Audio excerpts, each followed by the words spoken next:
We're taking the first batch of best students to their first site visit here, so they can study a high-altitude wetland ecosystem that is unique. The students are coming out to the field to actually observe nature, to take measurements, to take samples and bring them back to the campus, to bring them back to the lab and analyze them. What we do as teachers here is give them tools to solve problems.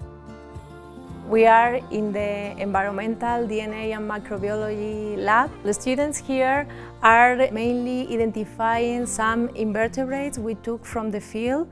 The aim of the activity was to evaluate the quality of the riparian areas and also the quality of the river. It's important that the students are able to connect geology, chemistry, biology and society parts of the environmental challenge.